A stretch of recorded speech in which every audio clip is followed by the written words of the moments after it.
So yeah, so the day of, obviously sad, but also, okay, where do we go from here? What do we do now? Right? So it's kind of like that mix of feelings. There is something kind of like very stressful, but there's also something very exciting about it. Like, okay, what's going to happen now? Right? Welcome to the Specialty Cafe, the podcast that empowers you, medical trainees, to choose your perfect specialty. My name is Cameron Wong, and I am a current fourth-year medical student at Queen's University.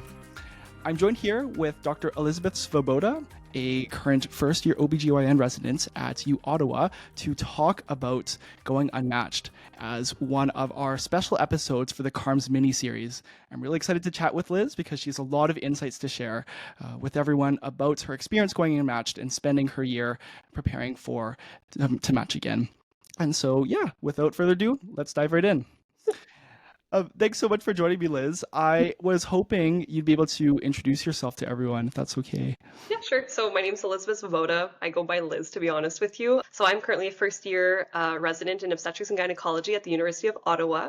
Before that, I had my unmatched year, and before that, I went to med school at Sherbrooke University. So it's for those that are, the rest of Canada, it's about 2 hours away from Montreal. It's a francophone university, and I had a blast there. Then I know matched, and now I get to be in the specialty that I love. So yeah, very excited to talk about my journey. Yeah, so I guess you spoiled the ending. It all worked out for you, but yeah, I guess the focus of this episode will be mostly your experience initially going unmatched and then spending that year in I guess your extension to clerkship. What were your immediate thoughts when you first got that phone call from the med school and them telling you that you didn't match? Actually, so our school is a little bit different in the sense that we don't, well, maybe we could get a phone call and I just didn't ask for it. We got an email. To be honest with you, I was expecting it in the sense that I didn't have that many interviews. And, I ranked the few places I interviewed at, and I was very certain in my choice. Like, I want to do OBGYN. I would prefer to have, a gap year, an unmatched year, than, try for another specialty. So when I only had a couple of interviews, the interviews went okay, but I was like, statistically, the chances are still that, I probably will go unmatched. So I was kind of semi-expecting it, obviously very hopeful. I was like, please, like, this is what I want to do. But when I saw the email, I went, okay, expected, but obviously it's like a blow, right? You're like, oh, this is kind of tough. This is, it's heavy. So I remember I was actually in internal medicine on my rotation, and I got the emails. I'm about to walk into a patient's room, and I had to take a step, and I was like, you know what? I don't think I'm gonna go see my patient right now. And then I went to go see my attending, and she's like, I'll take the day off. So I did.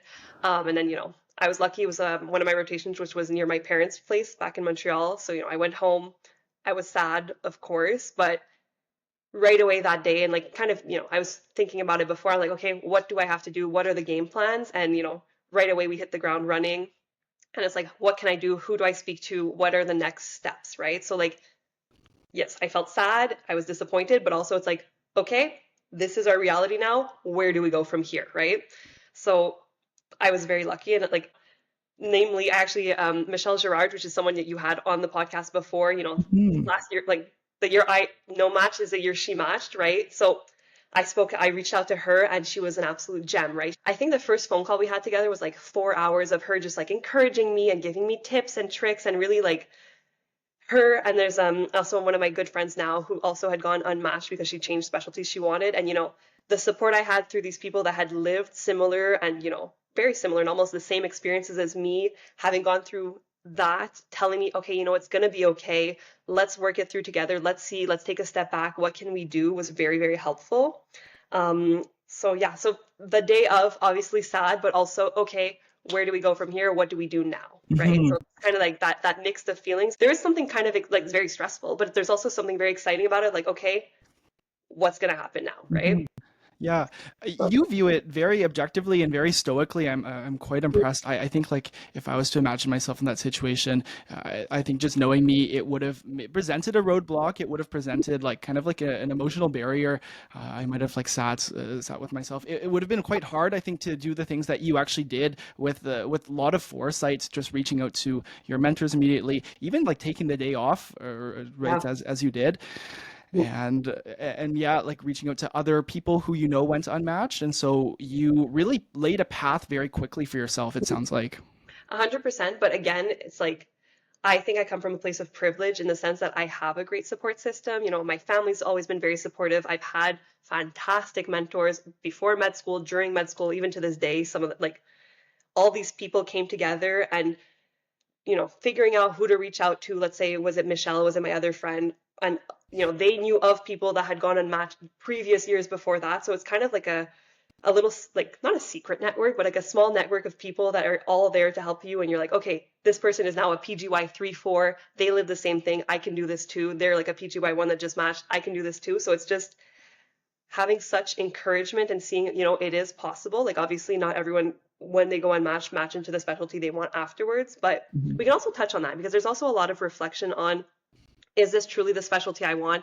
How can I be happy differently? And, you know, what are my true values? And I think that taking the year, having that year off really, it recenters you and allows you to think and take a breather through, you know, what the grind is, that is med school, then residency, then fellowship, then applying. Like, so it kind of gives you that step back of, okay, what do I actually value for me, for my future, and like what will make me happy? So I don't know. Like, I honestly, I really enjoyed my Nomad year. It was really Mhm. like a very like poignant year of my life.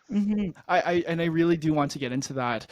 You just mentioned that like not matching presented you an opportunity Mhm. to kind of reflect on like your career choices and maybe reaffirm that's like yes, OBGYN was the career for me. I know in other cases of people going unmatched, sometimes they don't get the specialty of their choice, and it causes them to reflect over like the possibilities in which they can go forward, and then they end up in a different specialty, Yeah, and it's the perfect specialty for them, and they're so happy that they made that choice. And yeah, so, yeah, I'm like that. That's exactly what I thought of when you mentioned that. Just that kind of like forced reflection in a way, because you didn't match. So what comes next, and what values will you use to put forward towards that? So yeah, and I think just to jump right into it, you were like mentioning that your year where you went unmatched was one of your most poignant years ever. Do you think you could tell me a little bit more about that, if that's okay? okay, so the reason that this was such a good year for me was, you know, it was multiple facets of my life that I got to re-explore, rediscover. Um, so when you like, you know, when you're in med school, obviously most of your days are, well, a lot of your days and a lot of your time is spent, you know, doing medicine and focusing on medicine. And, you know, it's always choices of, okay, you know, I would like to see this person. I don't have time to see them because I need to focus and become a better physician, et cetera, right? When you have this year, you can take a step back and go, okay, what's important for me, both as a individual and as like a future applicant to the CARMS, right? For example, you know, I looked at my dossier, like at my application. I went, okay, what am I missing? I don't have a lot of research. I'm like, okay, I got to do some more research, right? But I go, okay, but what am I interested in, right? Because it's great to do research, but you also have to think that this year you can do stuff you love and stuff you're passionate about, which is what I really focused on. So, you know, okay, the master's. So I am pursuing a master's degree right now, right? And I found a fantastic mentor who is my supervisor. Actually, I have two supervisors, and they're both, you know, they've mentored me, they've supported me. One was someone that I actually met in Sherbrooke who switched to like a different university. And, you know, they kind of guided me, okay, but what are your interests, right? Because you're going to be spending a lot of time working on this master's, might be, you know, a value that's something of interest. And you know, so I was like, okay, so the master's, I'll focus on something I love. Let me do research in this. That'll kind of take care of the research thing. What am I also passionate about? I'm passionate about sexual health. How do I go about that, right? I found a graduate certificate that I'm not done yet, but you know, I found a graduate certificate where it's like one course a semester, but oh my gosh, it's so interesting. It's something that I feel we didn't explore in medicine. Now I get to like really work on that facet, which, you know, were I to do OBGYN, were I to go into family medicine, these are things that will serve me both as like a future physician, but it's also like you build as a person, right? You learn how to think differently, you learn how to explore new things.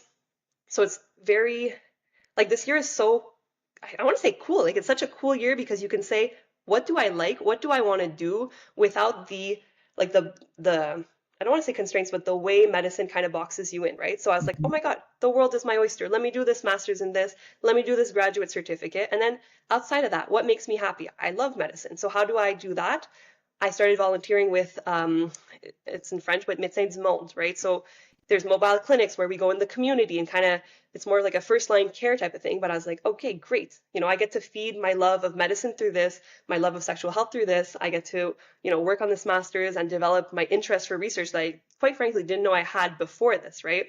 So it's all these things that I go, oh my gosh, had I not had this year, I would not have been able to even have that instant, that moment, that time to truly explore that. So that's kind of more like a intellectual stimulation, Mhm. feeding those passions, but also I had the privilege I could go back to my parents' place and live with them. So then I got to spend time with my parents. I got to spend time with my sister. I got to see my best friends and all my friends I haven't seen in, the 4 years I was living in Sherbrooke. And I went, oh my God, like my people are here and I get to spend time with them. I get to be, you know, present if it's a dinner, if it's a this, like I had the time to like see them and feed my like nourish my soul, if you will. So that was really Mhm. nice. And then, I like to work out and do fitness classes. I had the time to work out and do fitness. And I think the advice I would give is for anyone that is in those no match years, like sit down with yourself, like obviously hit the ground running, but like sit down with yourself, think, what's important to me? What do I prioritize? What do I want to get out of this year? Yes, matching, but what else, right? Like how else do I feed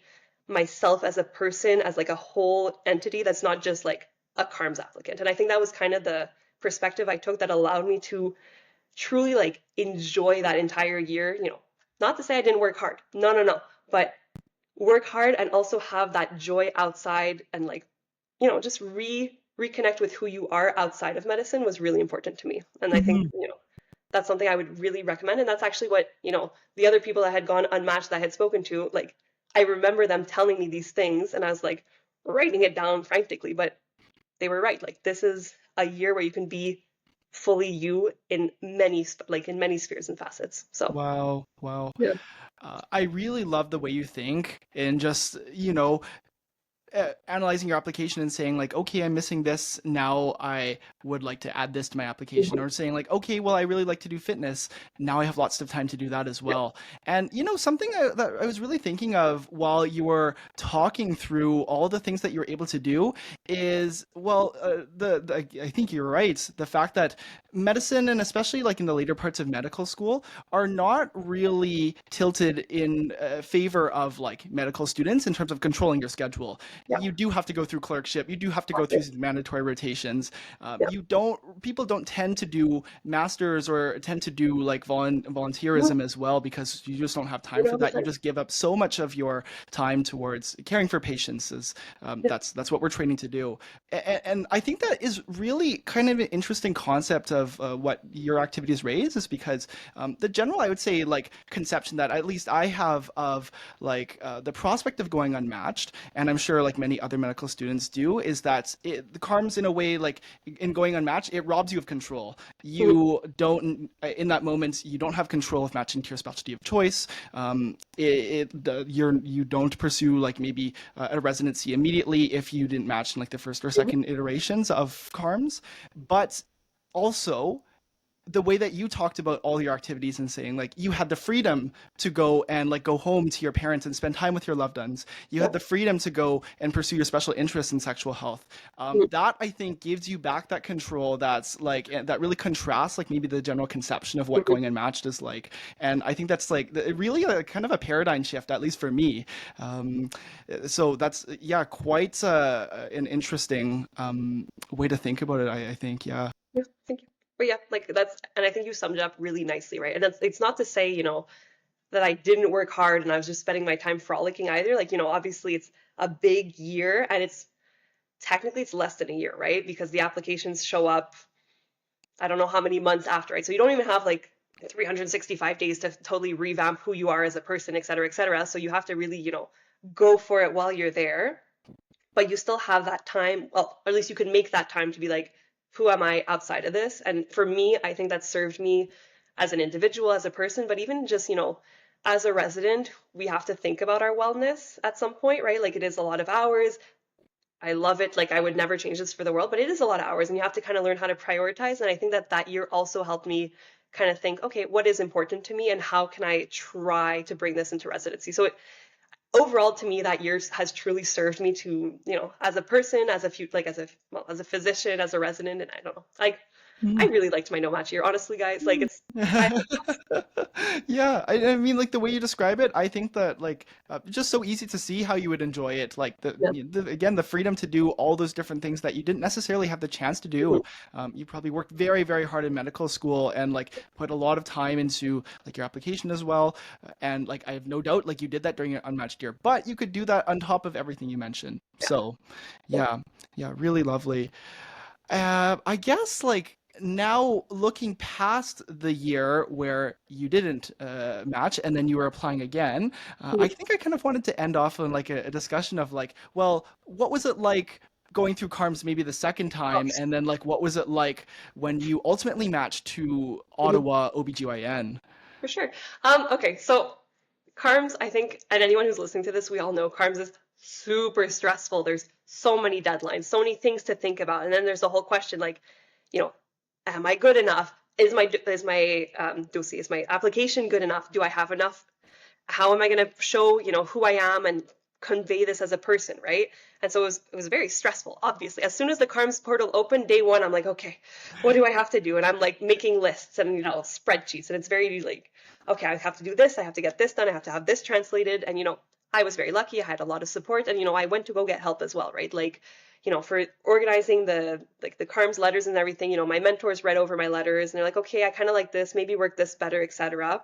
And even for the interviews, I did practice with people that kind of coach you for interviews because I wanted to make sure that, this time around, because, everyone says be yourself, wholeheartedly agree. But I was like, this time around, I want how I feel and how I think to truly be conveyed in ways that are like efficient and adequate and really show how dedicated I am. So, like, you know, I think people don't necessarily talk about it, but like you can ask for help, you can practice interview, like go get the help you need to truly, be able to show who you are as a person, right? Like I grew a lot in that year. I did a lot. I wanted to be able to demonstrate it. So if you need to ask people for help, like please ask for help. Like you're not alone in CARMS. Like you have people in your corner, go for it. Ask for their assistance, ask for their help. So like it was tough. CARMS as per se was very tough and it's always going to be tough. I think it's one of those because as much as you can control certain aspects of it, how well you wrote your letter, how, stacked your CV is, at the end of the day, you don't know what the programs are necessarily truly looking for. You don't know what's going on in the background. And so, you do your best and you hope for the best. And I'm a very firm believer in what's meant for you won't miss you. So no matter what, you give it your all and then you have to trust the process, right? Which is very tough. And so, a lot of trusting the process there. And then, oh my God, I can send you a clip of me matching if you want. So we recorded it, we being me and my family, right? And it was just a lot of jumping, a lot of tears, a lot of like, oh my gosh, we did this. Like, because to me, it's not like, yes, I did it, but it's because of everyone around me, because of the support I had, because of the love of everyone and the belief in me and the you can keep doing it, the encouragements that like to me this was a team effort and I was like, oh my God, we did this. So no, it was wonderful. It takes a village, as they say. Truly Yeah. Oh my goodness. Yeah, so many insights about like going through CARMS and like really thriving in it. It sounds does. like. Yeah. I think like the most important things that like I got from what you like mentioned were that like, well, number one, that people like really want to help you. Like people are Yes. really are on your side. It's up to you to kind of like identify the people who like can most help you. Like you mentioned, like portray who you want to be portrayed as, Yeah. in like the most efficient way possible. And yeah, like the other like points that you mentioned about like really developing during that year. Mhm.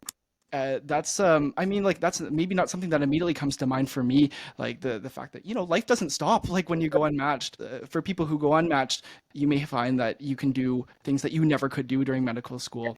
Yeah. It was really nice. Yeah. Well, I'm really glad to hear that. Well, your a story arc of, going unmatched and honestly, like really having amazing experiences in that unmatched year to going to match to the University of Ottawa for OB and it being like such a moment of elation. I'm really Yeah. happy to hear that everything worked out for you.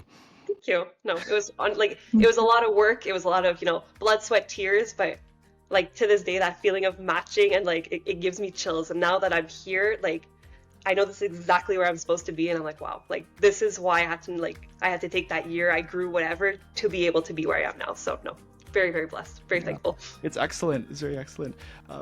That's unfortunately all the time we have for this mini episode, but I'm really glad I got the chance to chat with you, Liz, and learn so much about your insights about going unmatched and it being really an excellent year for you personally and professionally, and ultimately working out for you to match to your dream specialty. I'm very happy for you. Thank you so very much. It was honestly a pleasure talking to you, and like, I really hope this can encourage people. Like, no match is not the end all be all. So, no, I really enjoyed it. Thanks again for tuning into this episode with Liz about her experience going unmatched. For another perspective on going unmatched, we have an episode we recorded with Dr. Victoria Turnbull back in 2024, and I highly encourage you to go listen to that. And for other episodes about specialties, please check out the Specialty Cafe podcast on all your favorite platforms like Spotify and Apple Music and more. Until next time, I'm Cameron Wong with the Specialty Cafe podcast.